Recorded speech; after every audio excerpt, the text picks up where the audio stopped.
Continuamos, amigos, con la profesora Meridelba Muñoz Bravo. Ella es profesora de la Facultad de Arquitectura y Diseño y coordinadora de posgrado en Arquitectura de la Universidad de los Andes, así como también coordinadora del evento Mujica Millán, que próximamente, pues ya arrancó, pero próximamente va a estar realizando una serie de actividades bien interesantes. Profesora, al terminar el segmento anterior, pues el profesor José María Andrés Álvarez le dejaba pues una pregunta sobre ese orden que pudieran tener algunas de las obras. Bueno, el orden que por supuesto que usted podría darles. Sí, en cuanto siempre como profesor le pone a uno esas preguntas difíciles. Difíciles. A mí me resulta muy difícil establecer un orden, porque considero que todas las obras de Mujica realmente tienen muchísimo valor en sí mismas, cada una en lo suyo. Una particularidad. Indiscutiblemente que la Catedral de Mérida es quizás la obra más ambiciosa que él va a desarrollar en la ciudad. Aun cuando un edificio como el Rectorado, que abarca una manzana entera, lo es también, sin duda, ¿no?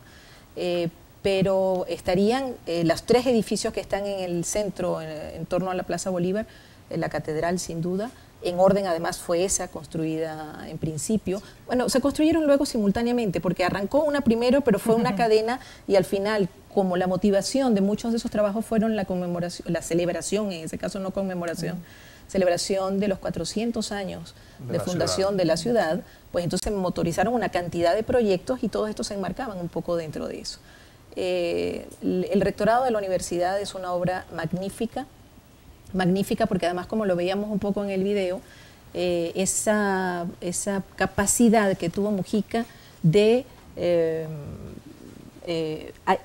amalgamar, hilvanar dos obras, dos espacios tan importantes. Uno, lo que ya está construido, porque el Rectorado de la Universidad no es todo obra de Mujica. Toda el ala, digamos, derecha, cuando uno está parado al frente, era una obra que ya estaba construida. Y cuando a Mujica le comisionan la realización del Rectorado, pues él lo que logra hacer es amalgamar un edificio con el otro, y como lo decíamos por allí en el video, o sea, el mejor de los cirujanos le cuesta muchísimo descubrir la sutura. Es un edificio en el cual los elementos estilísticos están tan bien cuidados, tan bien trabajados, que logra una armonía absoluta. Es un respeto además que él siente por, no solamente por la arquitectura en general y por los elementos preestablecidos que pudieran estar muy bien concebidos, sino además por un elemento que destacábamos en ocasión de esa inauguración de la exposición aquí en el edificio del Rectorado, que es el valor que él otorgaba a la tradición. Mujica rescataba siempre, y así está recogido en unas entrevistas que se le hicieron, cuando él decía: yo respeto la tradición, yo no me guío por elementos foráneos, yo me guío por la tradición y la cultura de los pueblos. Él consideraba que Mérida y que Venezuela tenía una arquitectura que le era propia. Y él destacaba esos elementos en esos edificios. Entonces tú arrancarías con la catedral, porque te estás yendo por un poco por los lados, Meridelba. La catedral, sin arrancarías duda con la catedral como una obra emblemática, además de un significado histórico, religioso muy importante. Así es, así es. ¿La segunda cuál sería? ¿El Rectorado? El Rectorado, sin duda. Yo creo que las pondría las dos muy cerquita. Muy cerquita. Muy cerquita. Después el edificio de la Gobernación, que el edificio de la Gobernación, y incluso llamado así Palacio de la Gobernación, y el edificio del Rectorado, están concebidos un poco con esa misma idea de palacio, concebido en torno a patios interiores, que algunas personas tienden a relacionar, probablemente porque ya es costumbre nuestra, con los patios coloniales, pero no, en realidad es una concepción del palacio que está concebido siempre en torno a espacios abiertos internamente y corredores internos, muy adecuado además para las funciones que estaba cumpliendo. Y luego, en esas 7, el profesor me preguntaba, bueno, 7 no pueden ser, son muchas más, pero están dos tipologías arquitectónicas en las cuales se engloban varias casas, 3 en uno de los casos, 4 o 5 en otra, que son las viviendas, y él desarrolló 2 esquemas de vivienda que me parecen también valiosísimos. La vivienda urbana, que es la que nosotros ubicamos, la que reconocemos en el centro de la ciudad, en el contexto de la ciudad ya consolidado, y las suburbanas, que además las desarrolla Mujica en un urbanismo. Yo he estado trabajando en el Archivo Histórico, por cierto, valga de una vez mi reconocimiento a la gente del Archivo Histórico de la universidad, porque creo que están haciendo un trabajo loable, gente buena. Gente muy buena, y además con una capacidad de una recepción enorme para el trabajo. Esa es una de las casas, sí. Estas casas del centro de la ciudad, y estas son unas de ellas, tienen un esquema que a mí me complace muchísimo porque es la concepción de la casa tradicional, pero está como dividida en dos. Esas casas con un patio colonial central, parece que estuvieran divididas en dos mitades, y entonces se estructuran en torno a un patio que ahora es excéntrico, pero todo se vuelca al interior. Y hay un elemento valiosísimo de su arquitectura, que es la escalera. Tanto en las viviendas urbanas, con las que veíamos antes, como en las viviendas suburbanas, que son las que se están mostrando ahora, la escalera siempre una especie de corazón, de alma de la casa, ¿no? Y en torno a ella orbitan los distintos espacios.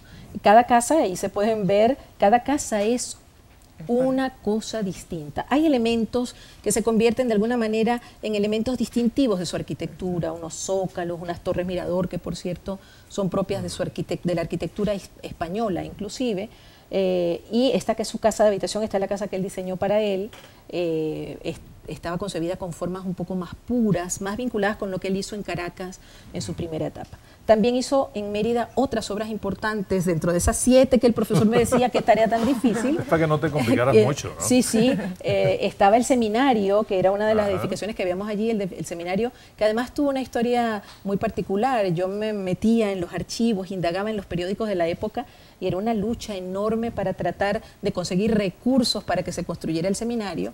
Y tomó un tiempo enorme porque la catedral estaba absorbiendo realmente la mayor cantidad de las inversiones. Además hizo Mujica también una serie de edificios, de apartamentos que realmente están empezando a hacerse en Mérida. La tipología del edificio multifamiliar, salvo un caso que es el edificio Alemán, que está en la urbanización universitaria, que es casi el primero que se construye, es Mujica quien desarrolla primero esos edificios en la ciudad.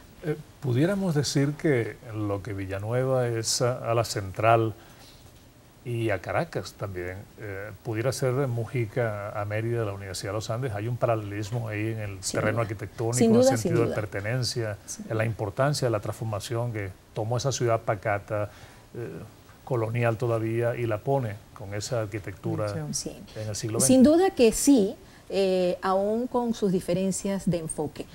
Incluso Mujica, cuando está trabajando en Caracas, está trabajando conjuntamente con ellos.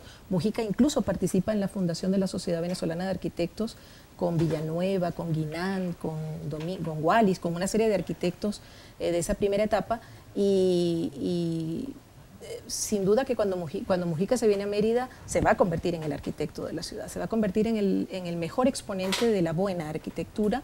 Y hay una relación también importante. Parece que Mujica nunca dio clases en la universidad. Por allí escuchaba yo alguna vez decir a alguien, y dije, me tengo que meter en los archivos de la universidad. Allí me meto, la verdad, mascaritas, y todavía no me lo he topado, pero parece que Mujica nunca dio clases, pero había una relación indisoluble entre Mujica y la universidad, entre Mujica y los profesores de la universidad, al punto que su casa de habitación se construye en lo que se llama la urbanización universitaria, y él vive junto a los profesores, que son quienes además se encargan de construir sus viviendas en ese mismo sector. Espacio. Bueno, quizá no haya dado clase formalmente, pero cuando uno se pasea por la ciudad, sobre todo por el centro de la ciudad, y ve esos conjuntos arquitectónicos, yo creo que sigue dando clase aún después de muerto. Ahí se puede ver esos volúmenes que tú decías, esa pureza en las líneas, la integración, el respeto de la tradición y las costumbres, en lugar de importar algo, digamos, completamente fuera de lugar, utiliza lo que tenemos acá, ¿no? Y creo que eso es de muchísimo valor. Sí, sí. Son clases de arquitectura que no se dan en un aula.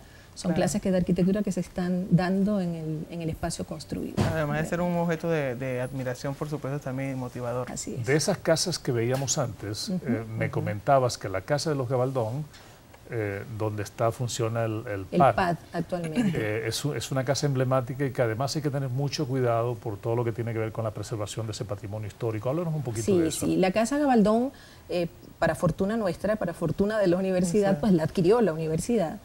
Y sí siento, la hemos visitado recientemente con los estudiantes, y pensamos que bueno, hay que hacer algún trabajo allí para conservar el edificio. Es un edificio valiosísimo, es una de sus 3 casas en el centro de la ciudad mejor logradas, y valdría la pena que pusiéramos mucha atención en la preservación de ese edificio como un edificio de valor histórico, sin duda, de valor arquitectónico para la ciudad. Claro.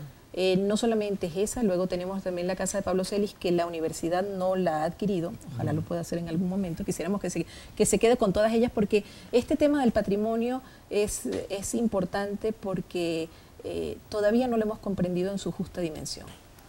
No lo hemos comprendido en su justa dimensión, y parte de ello es lo que estamos viendo que pasa en la catedral, con grafitis pintados encima sin ningún respeto, lo que pasa con la gobernación, lo que pasa con el edificio, con el rectorado que lo han destruido con grafitis y con agresiones sin duda al edificio.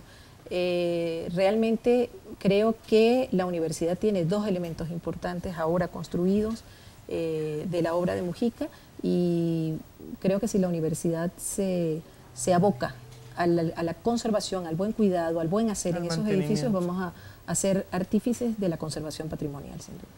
Bueno, queridos amigos, como ven, estamos con Meridialba Muñoz, quien coordina un grupo de trabajo que estudia la obra arquitectónica de Mujica Millán en la Facultad de Arquitectura y su posgrado, y que está en el programa del día de hoy explicándonos un poco cómo estuvieron las actividades conmemorativas del 50º aniversario del fallecimiento de este importantísimo arquitecto, que sin duda dejó en la universidad y dejó en la ciudad una huella imperecedera. Carmen. Sí, vamos a hacer nuevamente una pausa y entonces en breve continuamos con la profesora Meridialba para que nos comente entonces en mayor profundidad esas actividades que tienen ya, que es nuestro último segmento. Hacemos una pausa, amigos, ya regresamos.